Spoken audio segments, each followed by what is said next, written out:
Good morning, welcome back to On the Road Adventure.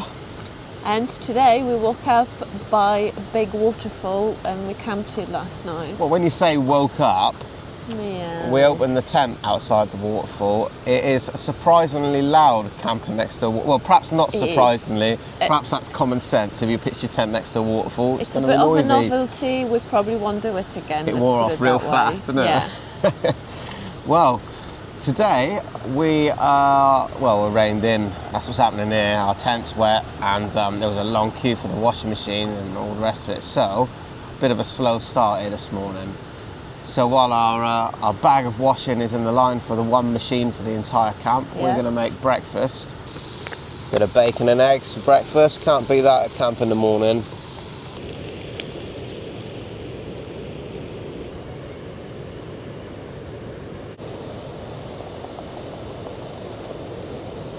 This was not the perfect overturn, but I think that looks pretty damn good for an omelette made on a transia. you just haven't had any good food in a while. I'm gonna see if this is gonna be more successful. Yeah, look at that. Now, I bought this yesterday. It's a whale salami. Before you say anything, there is a controlled, how do you say, the Norwegian government controls how many wild whales it's killed in order to make this.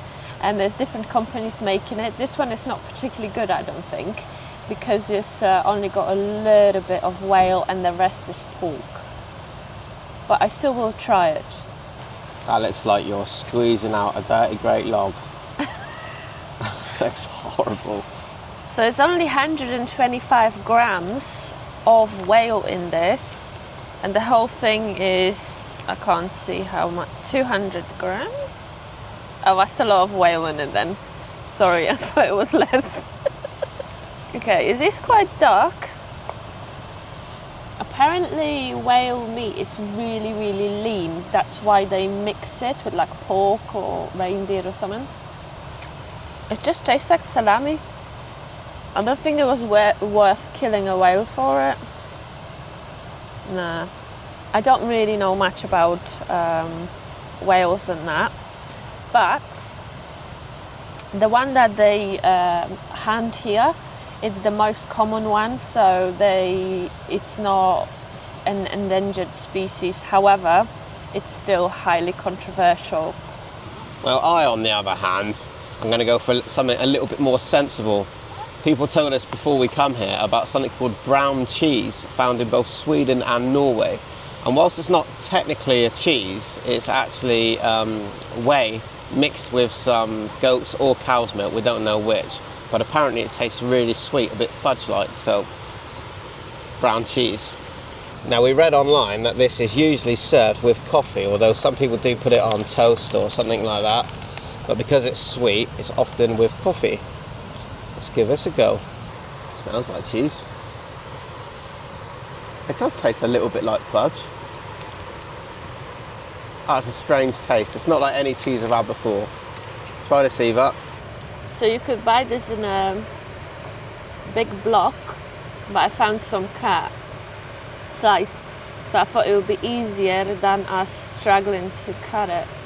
It is like cheesy with the caramel hint to it. I don't know where to place this, to be fair. We'll eat the rest of the pack and assess. No. Well, I've been told that you should enjoy all this reindeer and whale sausage with some cold beer, which I got here.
We are leaving this beautiful campsite.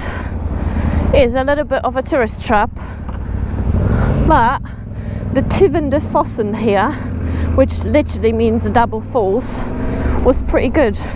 And to my surprise, it's actually been popular from like 19th century, and people have been coming here filling the bottles with water. It's believed to the water that is rejuvenating and also is considered an aphrodisiac, which is quite interesting, I think.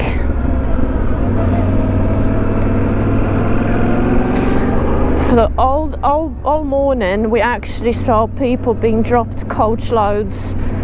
Look at the amount of cars and people just wanting to see it.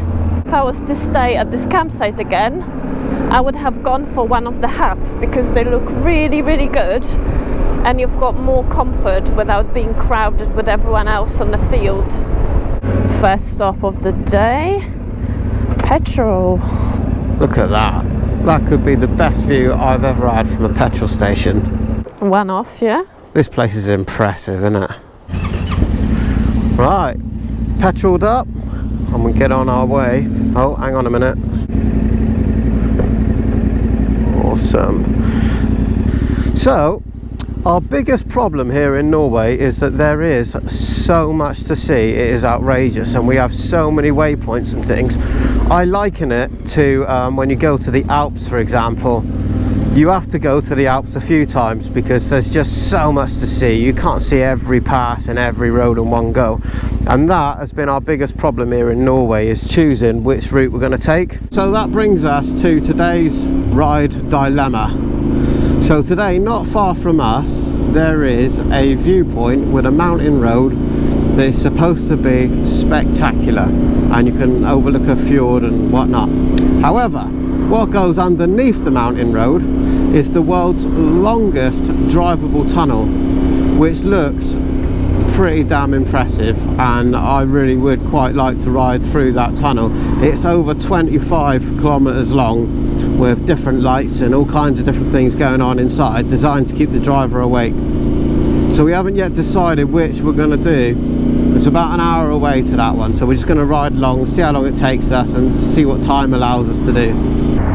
We are following the road number E16, which actually was recommended by one of you, and to be fair, that was a great recommendation, because even we're not researching, or maybe we're not right now seeing anything super extraordinary, this is the views that are in Norway. They are just great, so it almost feels like you just cannot go wrong whichever road you're gonna take. Like Rich was saying, we are struggling to pick what we wanted to see, and I really think that it's impossible to see it all during this trip. We do have quite a lot of days available for Norway, but not enough to see everything that we actually wanted to see. So we definitely will have to come back here one day. We are going to be returning to Norway, especially this sort of like southwesterly area. That's where we've got so many of our saved points to go and visit, and it makes it so much more accessible as well from mainland Europe. If you're going to come to Norway and you can't, you know, spare the time, because obviously it's a really long way to get up to NordKapp, then focus on that southwest sort of area. You're going to see an awful lot. And look how long it's taken us just to see this little pocket. Another reason why I think it takes so long to explore is, to be fair, the speed limits. It is slow, and I know we mentioned it a few times, but I was just thinking about it, and I haven't actually seen very many physical speed cameras at the side of the road, not like in Sweden where they were literally every half a mile or something, you know. But we do know from others who have been caught speeding in Norway that the fines are enormous, and I reckon that everybody is driving to the speed limit because of the fear of being caught and being fined, you know, those crazy numbers. People are being fined €1,000 for being 15-20 kilometers an hour over the speed limit. But the result of that is that everybody is keeping to the speed limit, and you know, the side of the road and all the views and everything aren't littered with the physical speed cameras, and I think that's a good thing because they are pretty damn ugly. Nobody wants to see them. The weather this morning was kind of moody and we had like a 10-20 minute shower, but right now it's 25-26 degrees and it's really, really pleasant. We are really, really lucky with the weather in Norway at this trip so far. Hopefully the good luck will continue. This place is massive in every sense of the word. It is properly epic. I have never felt so small driving along a road than I do right now. Lots of small waterfalls. Well, I say small, there's not much water, but yeah, how far some of those are falling. It's huge. I would bet that when you come here just as winter's thawing out, if they can keep these roads open, I would love to drive through here that time of year. I reckon it will probably be one of the most epic things you've ever seen. It's almost hard to believe what we're looking at is real, and this world of AI and all the rest of it. That's just stunning. We're just driving through this tunnel now. We didn't really pay attention, but we started driving into it before we realised this one's actually 11 kilometres long. And funky lighting too. Yeah, it keeps changing. Wow. They're a bit of a weird place to be in, these tunnels. These tunnels seem to have a bit of a hypnotising sort of effect. It's a bit weird really. Because of the speed limit and everything, your revs don't change, so the sound just echoes off of the walls here. The lights just go by over and over and over again, and you lose that sort of perception of distance or time. It's weird. Coming into the little town of Aurland now. We've come through several tunnels, and yeah, it just keeps bringing us out into more and more beautiful locations. And I'm pretty sure this is on our left a fjord. We saw a big cruise liner ship just now. Lots of people coming on their holidays, sailing up through here. Very impressive too. Although I'm not sure that a cruise is my thing yet. I'll save that for later days. Okay, well, it is fast approaching decision time. Either we can either go up and over that big mountain, which will take us at least an hour and a half longer, but you see some views, or you can go through the world's longest tunnel at 25 kilometers but see nothing. I don't know. I want to do both, so make your choice now. You decide for me. I can't make the decision. I've seen a lot of tunnels today. Let's go left, let's go over. Why not? Well, judging by the traffic, and we haven't even got to the pass, it is something worth seeing. Loads of cars here and coaches. I don't know how you get a coach up here, but apparently it's possible. Well, the switchbacks have begun, as have the amazing views. Stopping. They're going to come backwards. So the road, as you can see from the Google Maps, involves a lot of switchbacks and things on these small roads, and there's going to be a lot of this. It's a little bit irresponsible to bring the motorhomes up places like this, isn't it? They are from Poland, look. I guess everyone has the idea to see the fjord from the top. This is going to be entertaining for a while at least. Look at her looking out at the gaplet. And a good foot or so this side. What are they all panicking about? Yeah, what's the problem? She's so close to that barrier, but there's no need. Bags of room, man.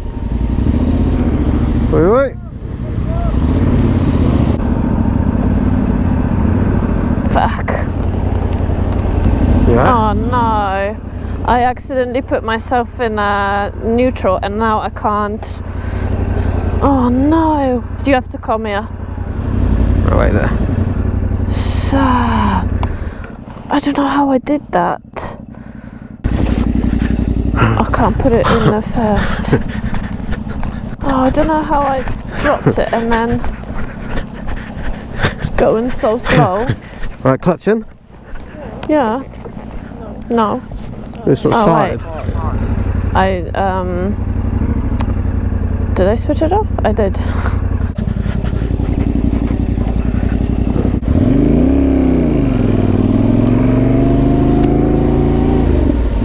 Things are moving along a bit better now. We've got these M's, and so these are pass points, so you're not allowed to stop in them or park in them, but they're there just so that people can pass each other by.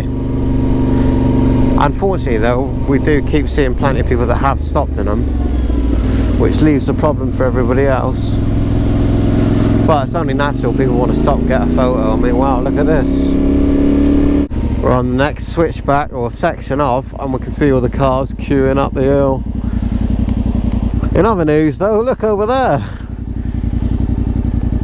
I'll tell you what, 30 degrees here in the Norwegian fjords.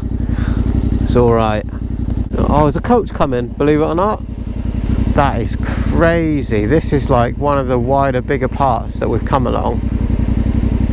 The motorhomes you think are bad enough for them to struggle to come, but to bring a coach is just damn stupid, surely. You would think the bus companies would be banned from that. Park at the car park at the bottom and arrange for some minibuses to bring people up perhaps. We were reading online somewhere that somewhere in Norway a huge coach had come along, and just like this one was trying to get around a switchback and actually got himself stuck, and yeah, they had to get everybody out of the bus, and they just left it, I guess, until somebody was able to drag the bus out. It took them about 4 hours, as I understand. Oh, there's another coach coming. Yeah, keep coming. Brilliant. Excellent place to bring a coach. I'm not gonna lie to you, this was stressful for me. It's just the road surface, now it's a little bit better, but there was some bad parts and a lot of traffic and you don't know what to expect. But here we are. That's the famous photo point. Oh, I don't even know if we're gonna be able to park here. Well, that's the point, just in case we don't get to film it. I guess there's so many people that want to park. It creates a bit of a traffic. Can I park here? Yeah. I'll be so happy to get out of here once I see what I need to see. We're just walking out onto the lookout point now. Don't jump. No, it's quite busy. Now, when you think of Norway, these are the pictures that you think of. Exactly. And it's stunningly beautiful, isn't it? Yes, it's really good.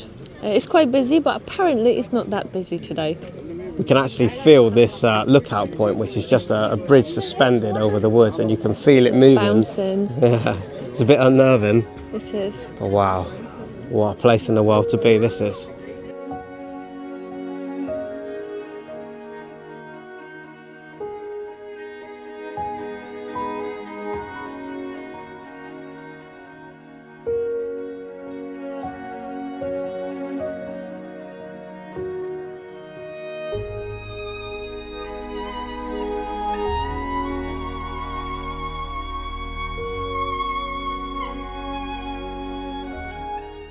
I was just admiring this Yamaha diversion here. I haven't seen one of these for a long time.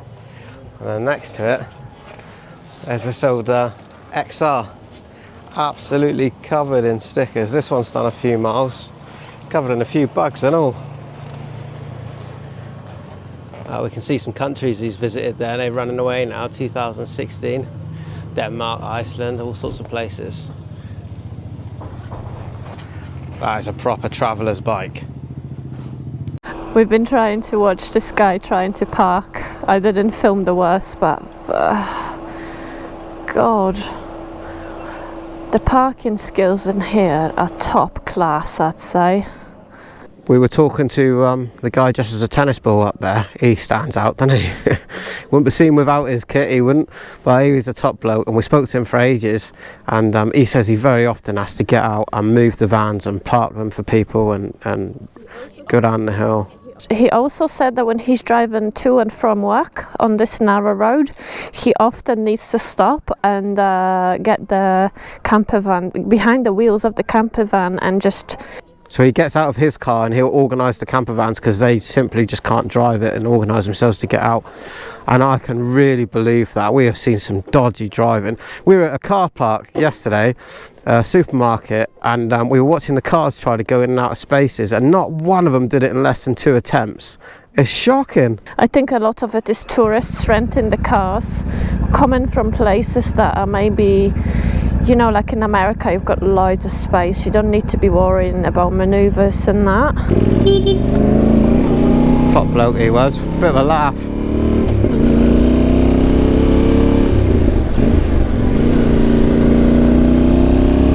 It is a beautiful viewpoint. I do not regret stopping. Just if you are coming, be careful.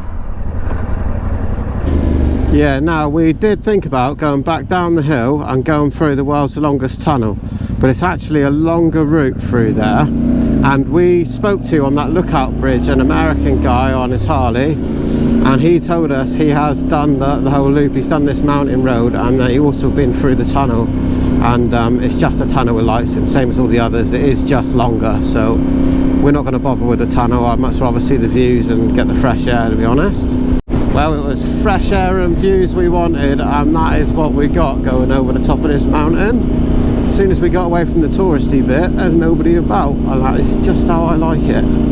I love these big, open, vast spaces. So if you look at the... one moment, as we go around this corner, you can see there's a thick line underneath here, and that is because the tunnel is directly underneath us. So yeah, right now where these people have stopped on the finished part in the bridge, nobody's taken any notice yet. Oh hello, something's going on, look. Oh sorry, no problem, what a laugh, eh? Fucking hell. If you look where we are now, we have stopped directly above that tunnel underneath. I wonder how many people are passing by underneath us and how deep that must be. I'm a little bit sad, and I wonder how these things are created and how it's possible to hold up all of that weight and, you know, the immense pressure that must be on the sidewalls of the tunnel, how that's all created. I think I'm going to indulge in some documentaries when I get home. Get it all here though, don't you? Snow-capped mountains, fjords, mountain passes and roads, 30-degree sunshine. What more can you ask for from Norway? We'll be finding Pilgrim's Choice in the shop next. Woo! Opportunity for a little off-road.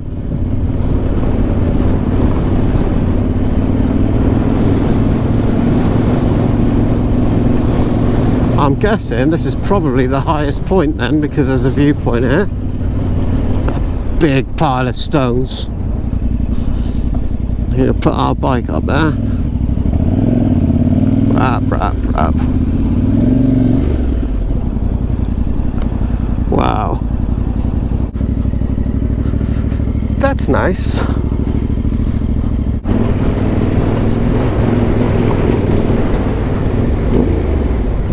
Well, there we go. Our first snow of this trip. How cool. Just think we could be stuck in a tunnel right now. This place is awesome. This part for me so far, I reckon, has been one of the real highlights. I love this.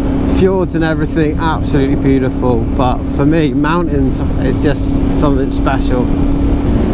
And I love that not every tourist wants to come all this way up just to see the top of the mountains, which means that, you know, a lot of the time you are almost alone. We can see over here that somebody chose this spot for wild camping.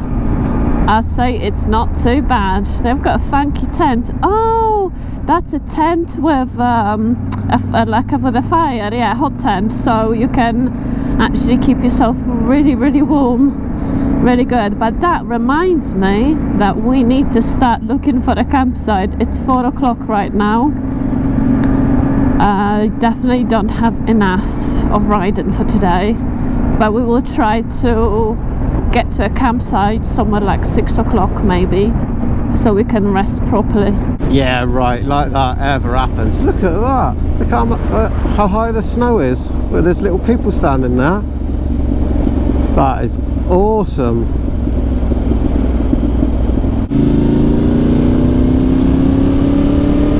Still, I have not seen an English biker yet.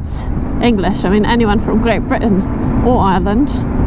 Now, isn't that interesting? What are you doing up there?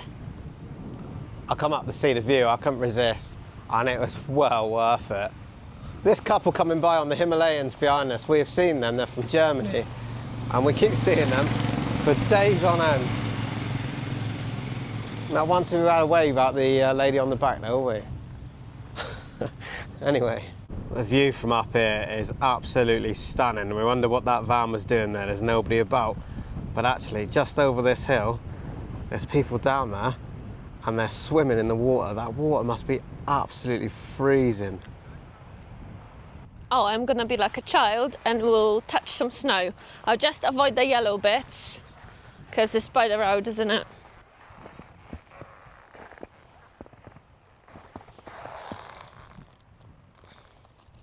Not the best quality snow here.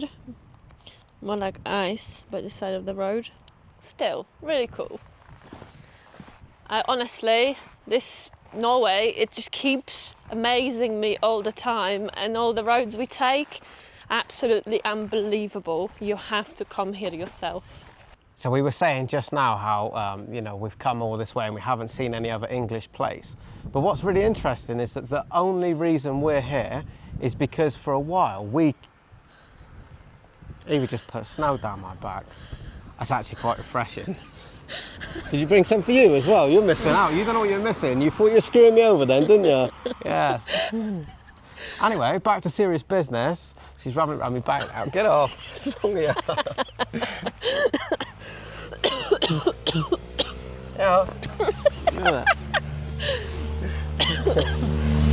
Anyway, as I was saying before you even started mucking about, put that down. She's got more in her arm. Put it down. The only reason that we are here in Norway is because we kept asking people for a while. We were trying to decide where we should go for our next big tour, you know, and where to spend the funds. And everybody said Norway. Norway was the dream. Norway's where we wanted to go. And so that is why we come to Norway, because everybody else wants to come. We have thought about Norway before we asked everybody, but we didn't know that so many people actually want to come here. It definitely sealed the deal. So now it makes it even more weird for me that I don't see any English plates. Yeah, we want to know what, you know, why that is. Or maybe you're somewhere else, we don't know where. This is just as reachable as going to the Alps, I think.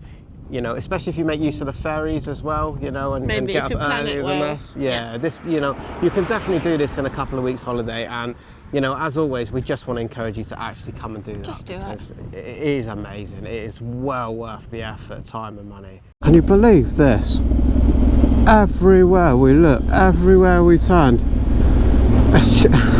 Honestly, I'm lost for words, and I don't know what to say other than wow, what a road, look how beautiful it is, you know. And I'm so glad that we get to share it with you guys in your front room and you get to see, you know. And I hope it inspires you to get out on your bike and go and do the adventures you want to do as well, because, you know, that's what makes us tick, really. That's the toilet, do you want it? Is it? Oh, I definitely need a toilet, let's do that. Who knew there's a toilet in the mountains? I bet it's clean as well. Every public toilet I've used this so far has been immaculate. It's mental. This is the sink here.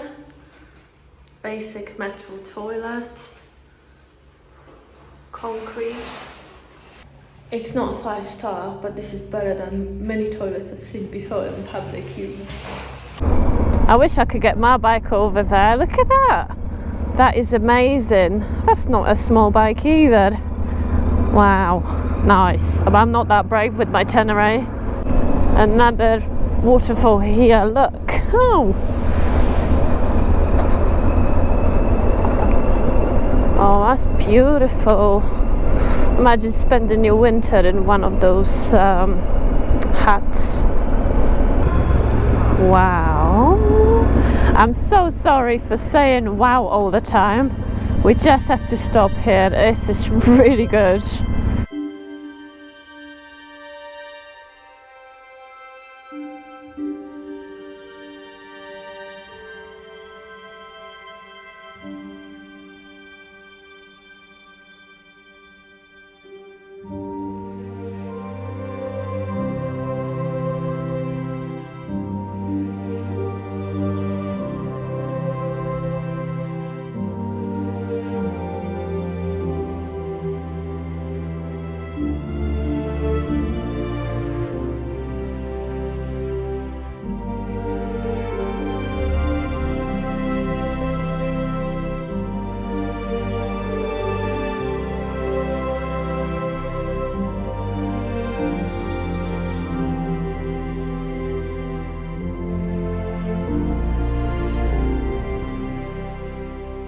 Another amazing waterfall.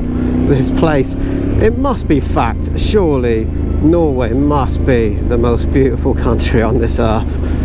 I'll tell you what, it's fact, it's the most beautiful one that I've seen so far. To verify that fact, I think we need to travel the entire planet just to be sure. This is just awesome. And we get to ride by this river. Really cool.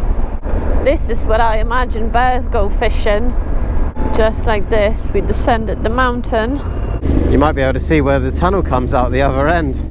Do you know what? That was the best decision I have made for so long, to go over the long way and see all those views and that going over the mountain rather than being stuck inside the tunnel. And I would recommend to anybody who ever has to make that choice, go over the mountain. It's been an absolutely stunning ride. This has been the highlight for me, I reckon, so far the trip. Really enjoyed that. But that is as far as we've planned. We don't have another waypoint and we don't have anywhere to stay, and we haven't eaten anything, and it's 5:15 in the evening. Oh, what's food when you have these views? Yes, essential is what it is. Fuel for the new views. Something we've noticed touring around Norway, either we don't know where to look, but there isn't like cafes or coffee shops or, you know, a little delicatessen or anything like that in little towns. Alright, I think we need to go. Let's stop here behind this van and have a look at the map, because I have absolutely no idea in what direction we should travel now. Bear with us, we'll be back with a plan. We made a plan that we're gonna follow this pretty road, which I think it's called National Tourist Route, something like that. So we're not there yet, we will head in for it. So it looks like a more scenic route. Just been riding along here, and I don't know why, but this water is so green and beautiful. I have no idea why. I need to do some research. It's so hot as well. Absolutely stunning. And we've got another tunnel coming up. I think we just stopped filming the tunnels. You go through so many of them. Shorter, longer, but it's just so many. We just had a quick stop in the shop, and it's so hot right now. We bought our dinner and breakfast. So the next campsite is 6 minutes away. We tried to phone them, but no one is answering the phone. So we just banking that the campsite actually exists and is open, because there is no other campsite in the area. I think the next one up is something like 1 hour 10 minutes. So this one better be open and not full.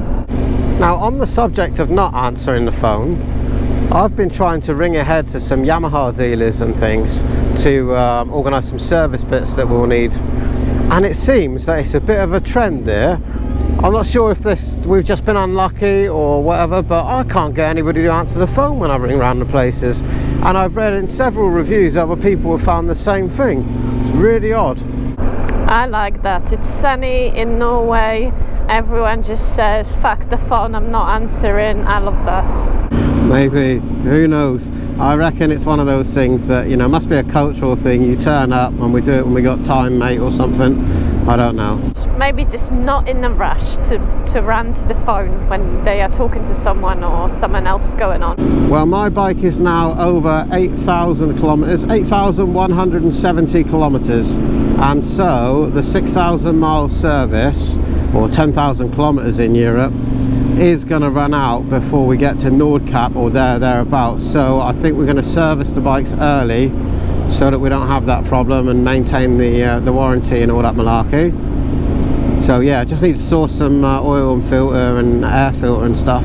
Okay, Google Maps says we're approaching the campsite. Here we go, this looks promising. Also looks very busy. Oh wow, that looks absolutely heaving in there. Well, there is some grass pitches though. Campsite doesn't look too bad. So there's nobody here at reception, but there was a QR code in the window and some instructions. So you follow the QR code through the app and all the rest of it to their website, and you can pay for the camping yourself online and sort yourself out for the pitch, which is quite a good idea. It was just short of £19. The only bummer is that you have no option to have a pitch with the electricity. I thought about paying a little bit more and have the camper van pitch. It was only like a couple quid more, but also they have no electricity. So we will have to charge up things in the kitchen if we need. But hopefully we will be okay. Well, here's a stroke of luck. We look over here, there's a big space next to a bench. How about that? That's alright. That'll do us nicely. Another biker. We're almost fully set up for the camp here. And we've got a nice table. The van behind me, it's an English plate, and I thought, wow, finally some English people, and they're camping next to us. And then I've heard them talk in Polish, so it turns out they live in the UK, but they're Polish and they're travelling around Norway for 3.5 weeks. Very nice people. Mozzies are a bit of a problem here. There's a river running alongside the campsite, so we broke out this, which is supposedly patches that you put on your clothes to keep the mosquitoes away. I'm not convinced, but willing to give it a try. In other news, dinner's looking healthy tonight. You've been moaning for days. You have not eaten any veggies, so here you are. They will never believe that I'm the one that moans there isn't any salad or vegetables. Nobody's ever going to believe that. Well, believe what you want, but that's what it is. It is true though, it's only a matter of time when an Englishman goes away before he starts missing things like peas and carrots that go with almost every meal at home. We got some sort of weird chicken going in the salad. This is pineapple Hawaiian barbecue. That is weird. Well, I have had an amazing day today. I said earlier, today's been one of the highlights for me so far, and we have just scratched the surface of what Norway has to offer. What I was saying earlier is that Norway is so big and so beautiful, and is so much better than I even imagined it, and I knew it was amazing. So if you wanted to do it in style of taking your time and really seeing everything that is worth seeing, I think you need months of sunshine and days off to actually do that. I think Norway is a place that you will come back to repeatedly once you start coming here, because seeing it all, even if you only picked one area, trying to see every road and every fjord and that, and you know, it's impossible. I'm also loving all the little snacks and things I can find that are typical Norwegian ones, so there's so much more to explore. I have found just down the road from us a coffee shop where they've got local pastries and things like that, so maybe we'll get to sample that at some point. Yeah. Well, for now, we'd like to thank Ollie Wood, who has sponsored us tonight's camping on Buy Me a Coffee. Thank you very much, Ollie. And as always, thank you to every one of you who watch these videos, enjoy it, interact with us, talk to us in the comments. You know, the community is what it's all about, and we love it when you talk to us as much as we talk to you. We do know that most of you that are watching are not actually subscribed, so please do that. It's very easy, simple. It's completely free, but it helps us out. anything. Yeah, hit a thumbs up. We really appreciate it. We're also on Facebook and Instagram if you want to see what we're up to. And we will see you on the next one. Love you, bye. Love you, bye.